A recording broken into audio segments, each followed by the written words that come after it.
Oh, che bell'aria fresca, cadore l'alba rosa, e tu dormien stai, goppasti fronte rosa. Oh, sole a poco, e su giardino sponda, oh, tiempo passa e passa, sturicciurillo in fronte.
One, my student said, "Hello, teacher." I tried to correct my phrase endings and use gestures like Moulton. It was almost like dancing while singing, and the smile appeared naturally. 2, my response, "You're making progress.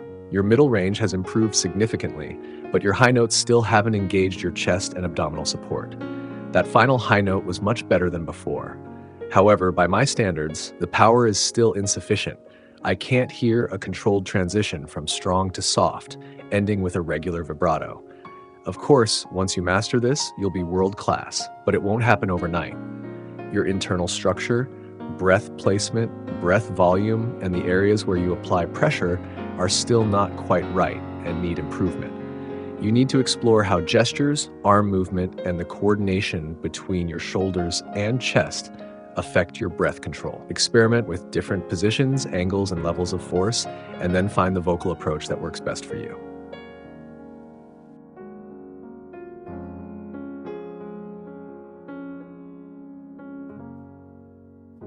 My current task is for you to learn the tenor technique you most need to learn.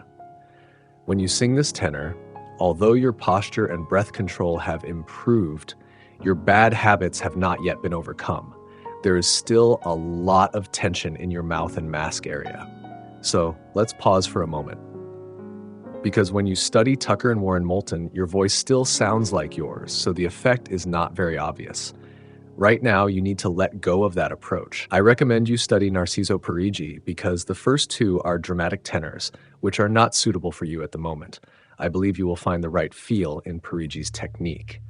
He does not require strong breath, but he demands very precise breath placement inside the body and proper adjustment of the resonant cavities, Otherwise, you won't be able to produce his sound. Your voice characteristics are more suited to Parigi.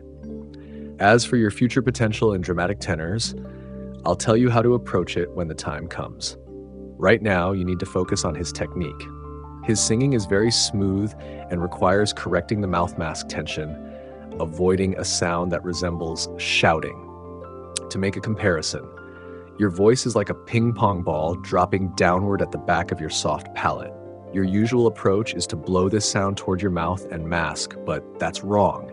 I need you to let the sound of that ping pong ball drop into your clavicle area, and then let the breath from your abdomen gently lift the sound.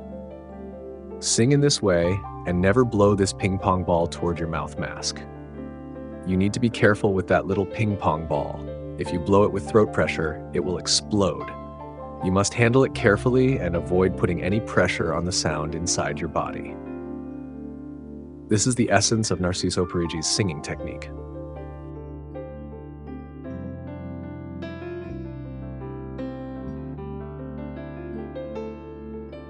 You are currently unable to generate a consistent internal vibrato from your abdomen for several reasons. 1. Your abdomen is not storing the necessary amount of breath required for singing. 2. Your internal space has not been trained to hold more than twice the amount of breath you normally use in daily life. Let me repeat, a true tenor must have at least twice the breath capacity of a normal person while singing. 3. Even if we assume that your body can take in a large amount of breath, the opening and expansion from your abdomen to the resonance chambers may be too wide, preventing the activation of abdominal vibrato. 4. Even if you can store breath properly and the opening between your abdomen and resonance chambers is optimal, failing to adjust the shape and position of the resonance cavities will still prevent your abdomen from generating vibrato. If any one of these 4 factors is not done correctly, you will not be able to produce an abdominal vibrato. Of course, don't use today's tenors as an example. None of them can produce an abdominal vibrato. But aren't you aiming to surpass human limitations? So am I. That's why you and I must master the true breathing technique and leave those third-rate tenors far behind. Now, I am recommending a specific tenor for you to study. We will start with a very small volume using a thin air column and a minimal amount of breath to create a controlled rhythmic abdominal vibrato. You should begin with the vowel that is easiest for you to produce. Do not start with A, that is too difficult. Instead, begin with U or O. The pitch also matters. Beginners always have a specific pitch at which they find it easier to produce abdominal vibrato. Your goal is to correctly sing a single note with a stable, rhythmic vibrato. Once you achieve that, you can move up and down in pitch to reinforce the technique. Only after mastering this should you move on to other vowels. Do not follow the approach of 99% of singers today. Most of them cannot even produce a single correct vibrato, yet they chase after high notes, vibrato, and resonance. You must build your singing correctly and steadily. Simply singing more will not help. The key is to sing one note perfectly before moving on. If you cannot sing one note perfectly, do not attempt to sing anything else.